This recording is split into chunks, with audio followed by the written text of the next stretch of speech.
Welcome back to another episode in Practical Electronics and Circuits 101. Today I'll be going over voltage regulators and power supplies and how to properly use these in your projects. The link to the full playlist is in the video description in case you're a first-time viewer and want to get caught up with the previous videos. So let's begin today by talking about voltage regulators and what they're used for. Now, if you recall from one of my previous videos, transformers are used to either step up or step down voltages, but they only work for AC voltages. Transformers completely block DC signals, so in cases where we need to either boost or drop down a DC voltage, that's what voltage regulators are for. As their name implies, voltage regulators regulate the voltage, or in other words, not only do they convert DC voltages, but they also help provide a stable output. As a result, regulators are an extremely important part of any DC power supply. To illustrate why regulators are needed, let's take a look at a simple voltage divider. Here we have a 9-volt power supply followed by two resistors which create a voltage divider. The resistor values were chosen so that the resulting output is 3.3 volts. Now one might assume that we can use this 3.3 volt output to power devices, but there's a few problems with this. The first issue is that the voltage divider can only provide a set amount of current, which is determined by the resistor values.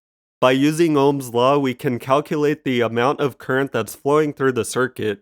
This comes out to 20 milliamps in this example. This means that this voltage divider can only provide around 20 milliamps if we were to connect a load to the output. But this answer isn't exact and will vary on the load since the load will have some resistance itself. So 20 milliamps is a general ballpark answer. If we wanted it to provide more current, then we would need to reduce both of the resistor values while keeping the ratio between them the same in order to maintain the 3.3 volt output. But the more current that flows through the resistors, the more power that gets wasted in them. Standard quarter-watt resistors likely wouldn't be able to handle the load and would burn up. So they would need to be upgraded to higher watt resistors, which are more expensive, and even then they would still waste a lot of power. But the bigger issue with using a voltage divider to power devices is that they aren't able to accommodate variance in the load. Devices which draw a consistent current can work okay, but many devices don't draw a consistent current. Instead, the amount of current they draw can vary over time, which also means their resistance changes as well. Since the load would be placed in parallel with one of the resistors, the load's resistance will end up affecting the resistance ratio in the voltage divider, which means the voltage divider will no longer be providing a stable voltage, but rather the voltage will swing according to how heavy the load is. As you can imagine, a swinging voltage is not something you want, as most devices require a specific voltage in order to work properly.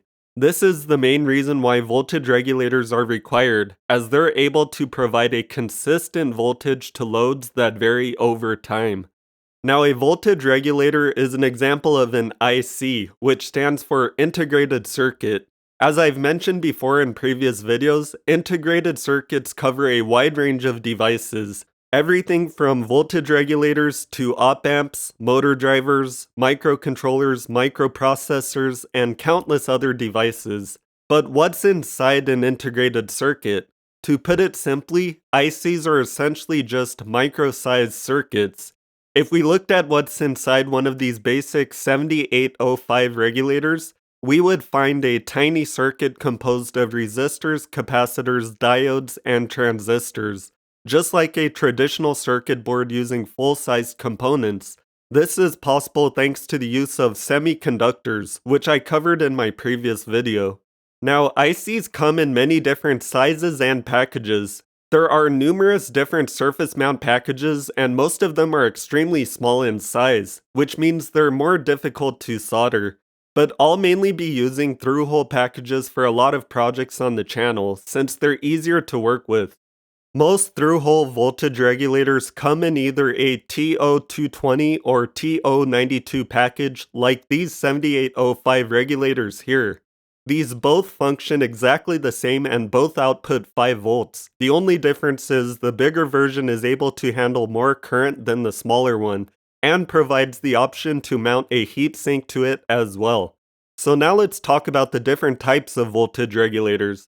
There are quite a few different classes of regulators that do different things, but the most common ones are used to either boost or drop down a DC voltage. These are the type I'll be focusing on today. Regulators that drop down the voltage come in two different flavors: linear regulators and switching regulators. Linear regulators rely on resistance in order to drop the voltage, which means they aren't power efficient and they can get pretty hot and require a heatsink when dealing with moderate to high currents. The 7805 regulators I just mentioned are an example of a linear regulator. They're one of the most common regulators you'll encounter and have been around since the 1970s. Let's now take a look at this schematic for a simple 5V DC power supply, which I've shown several times before in previous videos. This is an example that uses a 7805 regulator. Like I've mentioned before, the diodes here are called a full wave rectifier, and this converts AC voltage to DC voltage. However, the resulting DC signal isn't a consistent voltage, but is a pulsating signal instead, which is why the regulator is required to make sure the voltage remains a smooth and consistent 5 volts. So now let's take a look at a datasheet for the 7805 regulator to see what its specifications are. This datasheet actually applies to several regulators in the 7800 family. The number at the end indicates the output voltage. So the 7805 has an output voltage of 5 volts, the 7808 has an output of 8 volts, and so on. Likewise, each model has different requirements for the input voltage. If you compare the output voltage to the minimum input voltage, you'll find each model requires the input voltage to be at least 2.5 volts higher than the output voltage, with the exception of the 7805, which requires the input voltage to be at least 2 volts higher, and the 7824, which requires the input to be at least 3 volts higher. Other than that, they're all extremely similar. The maximum continuous output current is 1.5 amps for all models, and 2.2 amps peak current, but that's assuming the regulator is properly cooled. For applications where you're only drawing 1 or 200 milliamps, then you should be okay without a heatsink. But for currents greater than that, you'll likely need a heatsink to avoid overheating. Also, the input voltage plays a big role in how much heat is generated and can limit your maximum current. The lower the input voltage, the better. For example, with the 7805, you'll get much better performance out of it by using an input voltage of between 7 or 8 volts, rather than a higher input voltage of, let's say, 12 or 15 volts, which will generate more heat and limit the maximum current. Now let's scroll down and take a quick look at the schematic of how these regulators are typically used. By far the most common way you'll use these regulators is shown in figure 1, with a 0.33 microfarad capacitor on the input and a 0.1 microfarad capacitor on the output. This is the minimum requirements, but some designs will use additional capacitors to further improve performance. The 5V power supply example I just showed uses 2 capacitors on the input and 2 on the output in order to provide more stable output in the most demanding circumstances. If you might be dealing with a heavy load, then you'll probably want to add these extra capacitors. There are also several more schematics in the datasheet that show various uses for these regulators, such as an adjustable output version where the output voltage can be controlled with a pot. There's also a current regulator where the current is regulated rather than the voltage. And then we have a dual supply schematic, which uses 2 regulators to create both a positive and negative output voltage. Notice how the second regulator here is labeled as 7915 instead of 7815 like the top one. The 7900 series of regulators are exactly the same as the 7800, except these produce a negative voltage supply rather than a positive voltage. Another common regulator model is the LM317, which is specifically designed for an adjustable output and provides more flexibility than using a 7800 regulator. There are also various models of what's referred to as low dropout regulators, which are a type of linear regulator that are able to operate even when the input voltage is close to the output voltage. Unlike the 7800 regulators, which require the input voltage to be at least 2 volts higher than the output. These are just a few examples of the different types of linear regulators that are available. But like I said, the 7800 series is probably the most common type, and you'll definitely want to grab some if you plan to work on projects. In the video description, I've left links to some regulator kits that I recommend buying on Amazon. For example, this kit here comes with a variety of 7800 and 7900 regulators, in addition to the LM317. Alright, so now let's talk about a completely different type of regulator. Switching regulators are more complicated in how they regulate the voltage, and are extremely efficient when compared to linear regulators. They're called switching regulators because they rely on a concept called pulse width modulation, or PWM for short, where the signal is created using square wave pulses. This signal then goes through an LC filter which smooths it out into a flat DC signal. The final voltage is dependent on the shape of the square wave. If the square waves are small and are only on, let's say, 20% of the time like you see here, then the final DC voltage will be lower. But if the square waves are larger and spend more time on rather than off, then the final DC voltage will be higher. In other words, the output voltage can be controlled by the ratio of the signal being on versus off. PWM is also used in many other applications, such as controlling the brightness of LEDs, controlling the speed of motors, and more. So PWM is a concept that I'll be coming back to in future videos. But switching regulators aren't perfect, and there are a few disadvantages. The first is complexity. Since switching regulators rely on an LC filter to smooth out the signal, that means inductors are required. The LM2576 is a classic example of a switching regulator, and we can see in the schematic that it's a bit more complicated than linear regulators. Not only does this one have 5 pins instead of 3, but it also requires larger capacitors, a diode, and an inductor. The problem with inductors is that they're quite expensive compared to the other components. They're also physically large, so they take up a lot of space when using through-hole components. The surface mount versions are a lot more manageable in size, but of course, these are more difficult to solder. Another disadvantage of switching regulators is they're inherently noisy because of PWM. Square waves are common in digital systems, but they typically create noise throughout the circuit.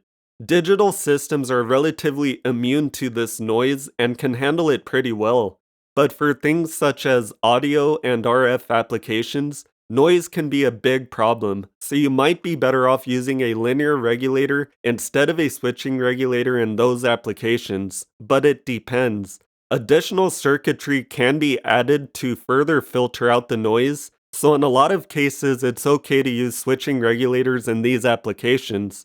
But if the power requirements are low, then it's easier just to slap on an inefficient linear regulator rather than trying to make a switching regulator work in these sensitive applications. Now, switching regulators that drop down the voltage are sometimes referred to as buck regulators. But there are also different types of switching regulators. For example, there are some that boost the voltage instead. These are referred to as step-up regulators or simply boost regulators, and they're typically used in situations where your power supply or battery voltage are lower than what your devices require in order to run. One example of where you'll commonly find boost regulators are in devices that are powered by a typical rechargeable battery. 18650 style batteries output around 4 volts when fully charged, and their voltage decreases as they become discharged. But many devices require more than 4 volts to work, and they also require a stable voltage that doesn't drop over time. in which case a boost regulator can be used to convert the battery's voltage into an appropriate voltage for the devices that are being powered. Now, if you want to save some time in your projects, you can also purchase pre-made regulator modules such as these. I've included links to these in the video description as well. Here we have a pack of 10 modules for only 12 bucks. These are adjustable step-down regulators, and they include a mini pot so you can use a small screwdriver to adjust the output. There are 2 pins to connect the power and ground for the input, and 2 pins for the output power and ground. The main spec you'll want to pay attention to when purchasing any of these modules is the maximum current they can handle. These modules are larger than the previous ones and can provide up to 5 amps. They also contain a digital display so you can easily see the output voltage. Boost regulator modules are also available as well. Okay, so now let's move on and talk about power supplies. At the core of most DC power supplies is at least one voltage regulator. So a lot of what I just covered about regulators also applies to power supplies. For example, PC power supplies contain multiple regulators to provide several power rails, including 3.3 volts, 5 volts, 12 volts, and more. They also include additional circuitry for monitoring the voltage and current of each rail, along with circuitry to protect itself from drawing too much current and overheating. Laptop chargers, phone chargers, power bricks, and wall warts in general are a few more examples of simple power supplies that only provide a single output voltage. These are all more or less the same thing, they just come in different form factors. So just keep in mind when I say power brick or wall wart, I'm actually talking about the same thing, but there can be some minor differences. For example, some wall warts are regulated while some are unregulated. A standard regulated power supply will look just like the power supply example I've shown before. It will contain a transformer, a full wave rectifier, a voltage regulator, and some capacitors. An unregulated power supply, on the other hand, will not contain a regulator. These simply have a transformer, a rectifier, and 1 or 2 capacitors. Unregulated power supplies are meant to connect to devices that already contain their own internal regulator. The label on a wall wart may or may not make it clear whether it's regulated or not. For example, this wall wart is labeled as a Class 2 transformer and is rated for 9 volts, but if we connect it to a multimeter, we'll find it's actually outputting 13 volts. This is an example of an unregulated power supply, since its output voltage is considerably higher than what's printed. It's labeled as 9 volts because it's meant to connect to a device that has an internal 9 volt regulator. But if this supply was a regulated 9 volt supply instead, then its measured output would be extremely close to 9 volts. Now when it comes to powering your circuits and projects, you'll have a few different options.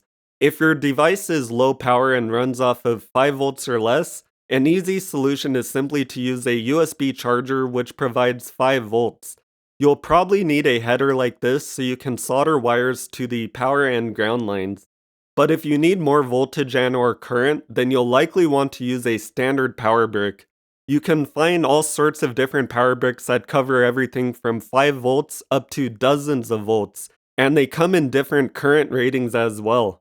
Most of these are typically regulated supplies, so you can use them directly on your circuits without an additional regulator. But since different projects have different voltage requirements, you'll probably end up using additional regulators in many cases. You can either include the regulator directly on your circuit board, or you can simply use a pre-built regulator module like I showed before, which will sit in between the unregulated power supply and your circuit board. Or you can use a regulated power supply, in which case you won't need to worry about including an internal regulator, unless your device requires more than one power rail. Some projects will require multiple regulators of different voltages. But using one of these options I just mentioned mainly applies to finished projects. When working on and building new projects, I guess you could use one of the methods I just talked about if you're tight on money. but ideally you'll want to get a bench power supply for your workbench, which is much more convenient. A bench supply provides a variable output up to 30 volts on most models. They also include additional features such as setting a current limit, setting presets, and more. Just like regulators, which can be either linear or switching, you can also find linear and switching bench supplies. Switching power supplies are usually smaller, cheaper, and provide more current for a given price tag. But they also share the same drawbacks as switching regulators, and might not be the best choice for hi-fi audio and RF applications, in which case you'll likely want to get a linear supply instead, such as this Corad model here. Corad is a well-known and high-quality brand, and I personally own and recommend this model if you're looking for a good linear power supply. But for the vast majority of applications, switching power supplies are perfectly fine and are more affordable. And like I said earlier, they can still be made to work with a lot of RF and hi-fi audio applications. So for most people, something like this would be a good choice. Again, I'll leave links to these products in the video description in case you're in the market for one. So now let's quickly go over how to use a bench supply. I won't be going over everything since different power supplies have different features and layouts, so I'll just show its basic operation. Let's start with the terminals. Obviously, you'll want to connect the red wire to the positive terminal and the black wire to the negative terminal. Some supplies also have a ground terminal, which is useful in certain applications. For example, if you wanted to connect it to another power supply in order to create a dual rail supply. But in most cases, you can ignore the ground terminal. Now let's turn it on by hitting the power button. Now, even though the power supply is on, it's not outputting a voltage yet. In order to do that, you'll want to hit this on/off button here. But before I do that, let's first set our desired voltage. First, push the voltage current button and you'll notice the voltage display started blinking. Now use the wheel and arrow keys to set your desired voltage. The arrow keys select the digit you want to change, and the wheel changes that digit's value. Now press the voltage/current button again, and you can set the maximum current. This is useful for protecting against shorts and in the event something goes wrong, but it's not crucial. As long as your limit is higher than what your circuit will draw, then it will work fine. For example, if your circuit only uses half an amp, then you might want to set the current limit to something around 1 amp or a little less. But it's okay to set the limit higher than this if you want. So now let's go ahead and turn the output on. And now the power supply is outputting the voltage that was set.